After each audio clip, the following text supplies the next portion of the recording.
But y'all do that at the end. Normally, my wife joins me, and I get to introduce her. And I always introduce her because she is my best friend. And I always let you know that 26 years ago, I married somebody that I love and thought I was in love with. But I found out that she's actually my best friend and somebody I still love after 26 years. And she said to tell you hello.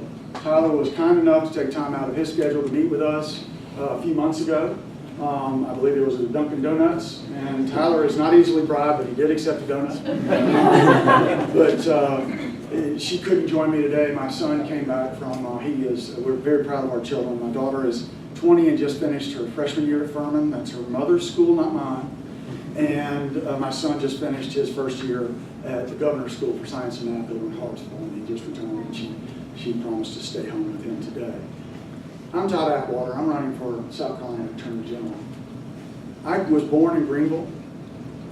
I grew up in Irmo and went to Wofford College. So you can imagine in our household, when my daughter chose Furman and my wife is from Furman, the only thing I get to fall back on is that at least in the last 10 years, Wofford has won more football games than Furman has, so I get to say yay, and then I get to shut up because that's about it. But I went on to USC School of Law, and that's where I met my wife, and then I went to go work for Senator Thurmond. And in Washington, and had a great time. I became his chief counsel on the Labor, Human Resources, Education, and Health Committee. Came back to South Carolina. My wife worked for a judge, worked for a congressman, and we wanted to raise our children here. I was raised by a single mother. My parents divorced when I was young. My father passed away when I was young. But she was an English teacher. And she worked in the prison system teaching English because at that time in the early 70s, you could make more money as a teacher if you taught 12 months as opposed to 9. So I'm very interested in what goes on in our law enforcement community and our education community. But I find that the Attorney General's office is uniquely qualified to do a number of things that it has to do to make sure and ensure our safety. You see, I don't believe in 8 years we have moved forward against gangs or corruption at all levels. And that's where it's uniquely qualified. We have a gang problem, not just in Columbia, where a woman who was engaged was shot coming after a football game from her restaurant to her hotel by a known gang member with known gang activity going on that evening. It's not there, it's here. It's in Abbeville, it's in Beaufort, it's in Fairplay, you name it, there's a gang. Do you know how many gangs there are in Richland County alone? 58. 58 known gangs. I was there with a lieutenant from the force, and I asked, I'm from Lexington. I had no idea. She said 58. If you can name it, it's there. And she said, Todd, you're in Lexington, you think you're exempt? They're there too. They are here. And what they're doing is they are doing the human trafficking that is out of control. It hasn't been addressed. We hear stories of new people joining the force, but we don't hear the freedom stories. Because human trafficking is today's slavery. It's either in the workforce, but it's even more in the sex trafficking. And we have to stop that. We have to take it seriously. In the drug epidemic, I got an email the other day from somebody who said, stop playing on the supposed opioid crisis. Jeez. Ladies and gentlemen, we have an opioid crisis, but we have a drug crisis. It's not just a doctor overwriting prescriptions. It's people seeking it, it's people making it, and it's people delivering it. And it's done primarily through gangs. And that's why I say we have to address this, and it hasn't been done. And corruption, John mentioned the Quinn problem. If you're not from Columbia, you may not have heard as much about it, but it's not just Columbia. It's not 7 politicians in Columbia who have been indicted or have pled guilty. Next week, one of them goes on trial. It's not there. It is the sheriff over in Greenville, the sheriff in Lexington, The county administrator over in Anderson. It is at every single level. The Office of Attorney General needs a leader. They need a leader with integrity.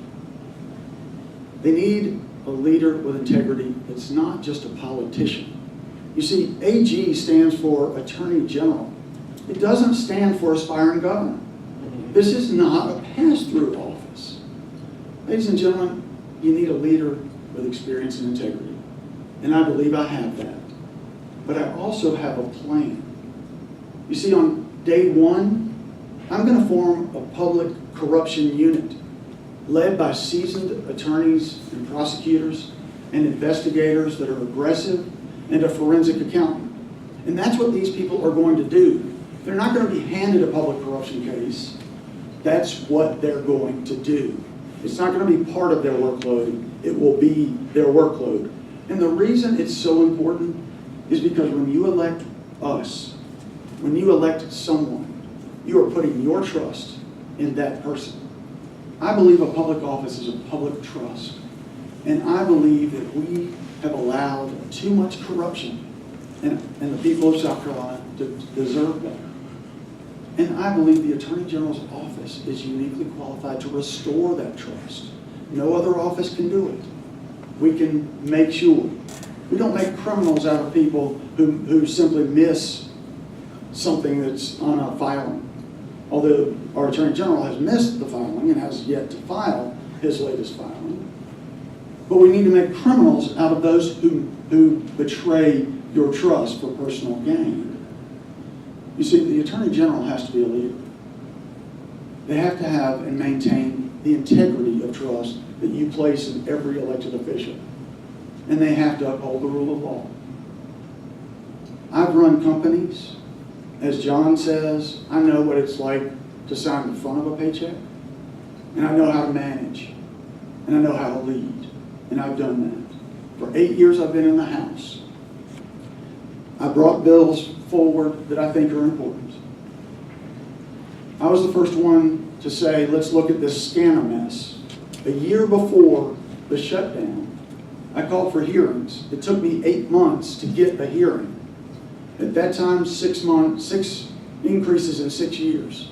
By the time we had a hearing, it was 7 increases in 7 years. I asked the Office of Regulatory Staff and the Public Service Commission, were these related to the nuclear power plants? And I'll cut straight to the chase. They said no.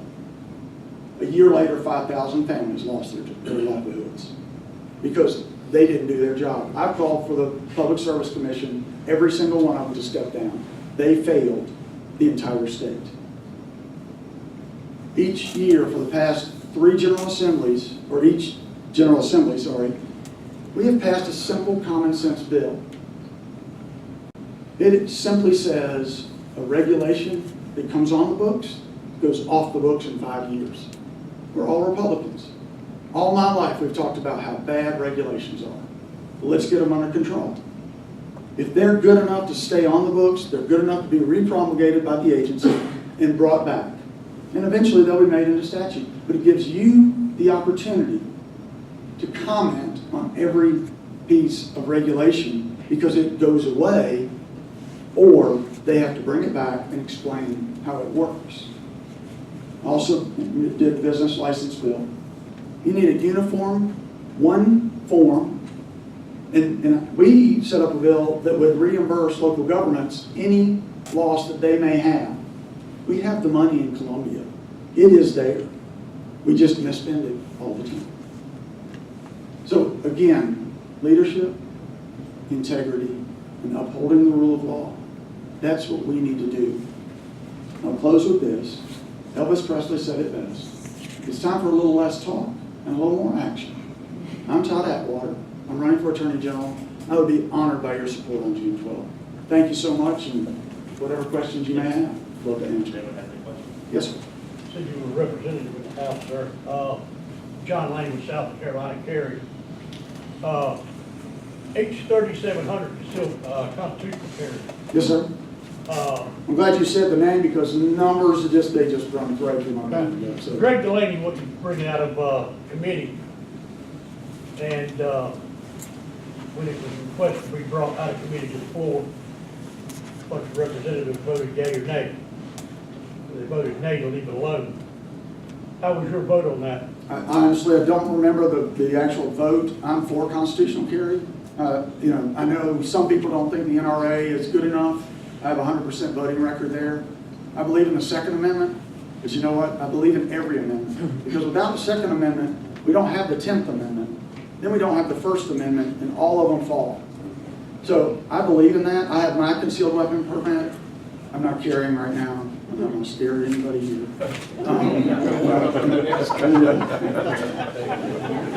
We're assuming somebody here. I was asked that question. I was. And I'll tell you. South Carolina. It was a small crowd, and a fellow said, "Are you carrying right now?" I said, "No, I'm not." And a woman from the other side of the room said, "Why not?" Because I'm assuming somebody here is. And then I was questioned, what do you carry when you carry? I said, a 40 Beretta. He said, "That's not good." I said, "I can hit anybody in this room." Fair enough. So that sort of ended that debate. I hope I've answered your question. I just want to know where your stance was on constitutional carry. Yes, sir. I believe so many times it's a tabling motion, which is not really a vote on the bill. So I don't know what, but I will say this: Greg Delaney may not appreciate what he did on that bill, but he's a hero of mine because he has stood for life and he has stood strong on the beliefs that he's had. So I hate to see him go. I'm glad that good people are running for his seat, but you know, that may be a disagreement point, but he is a good friend and hero. Yes. Ben Economist again.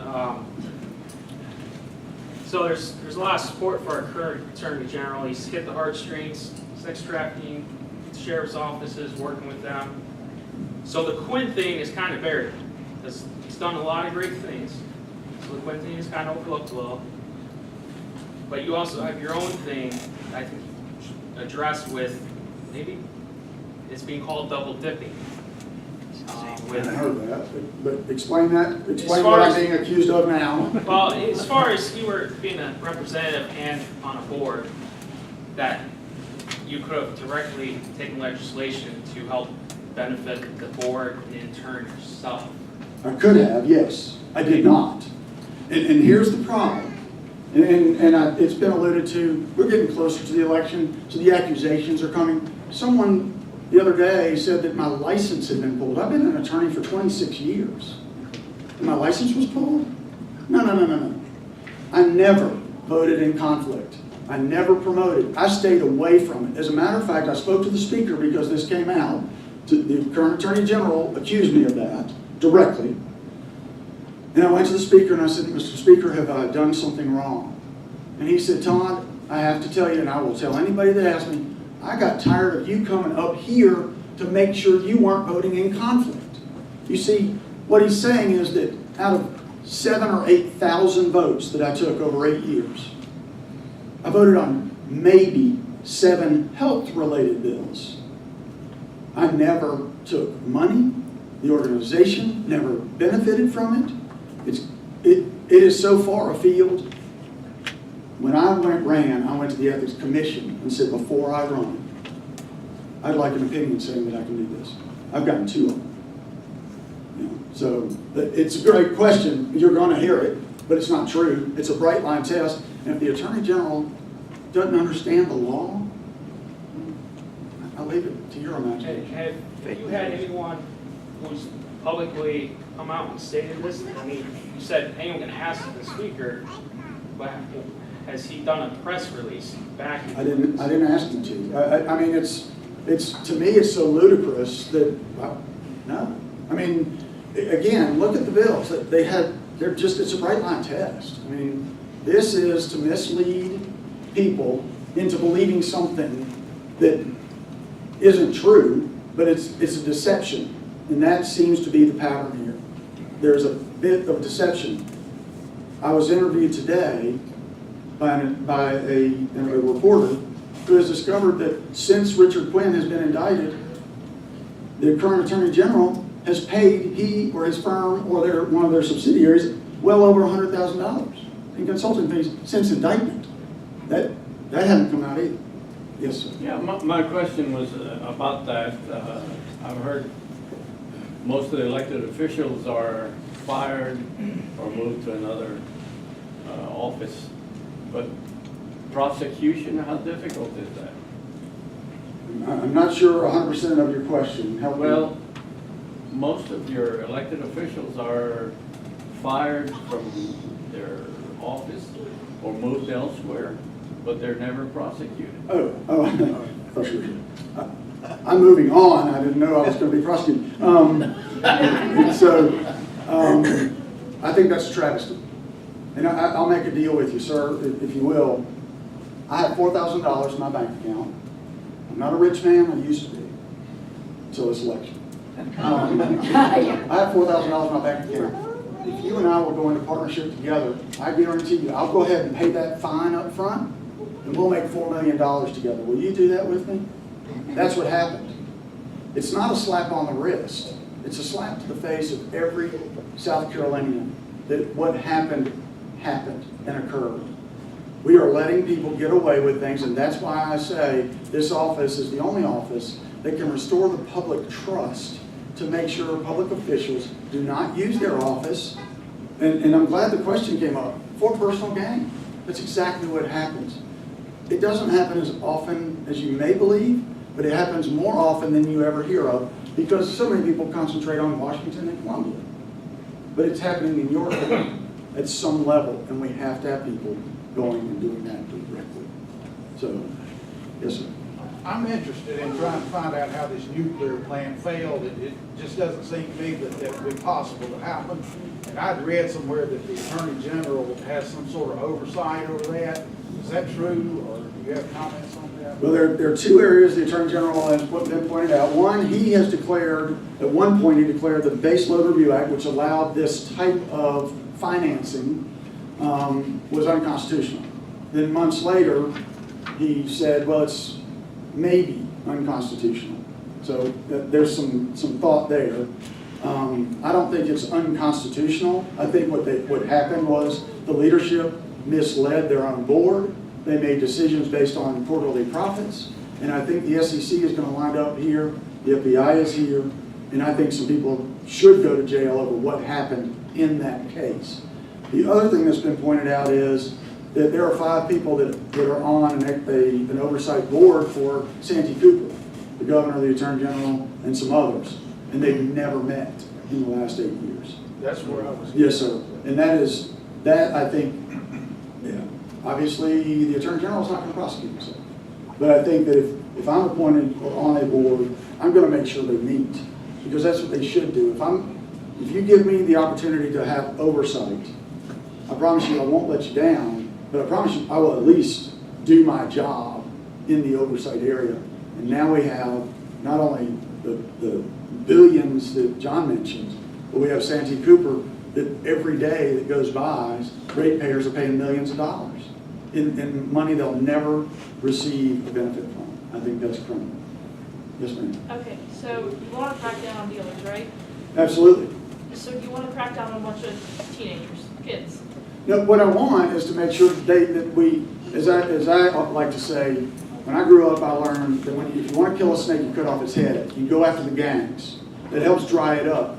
What I believe is we have a lot of younger adults and kids into some of the drugs, and I'd like to get them out of it. I'd like to make it not available for them. But I also believe in mercy, and I believe in that strongly. I pray every single day, and I ask God for mercy because I know that I'm a sinner. If a kid is caught with marijuana, he's done something, I'm going to say he, has done something illegal. I don't know that they need to be put away. Our Department of Corrections isn't correcting anything. It's a prison system teaching people how to join a gang. So pretrial intervention, anything that we can do to get that kid off and away from them is the best method. And I serve on a board, local board in Lexington, that says what we need to do is bring the family in. Because what we're trying to do is treat one person when it's affecting the family. And so we bring the family in to try to help people with addictive behavior and addiction. So it's a great question. Great question. There lies the problem with it. Family. It's a one-person family. It's often it 9 is. times out of 10. Our bases are eroding before our eyes, and we are not protecting them. That's why I believe in the traditional family protection. OBJ. Yeah. That's a whole other 3 volume set. Thank you. Thank you so very much. Thank you.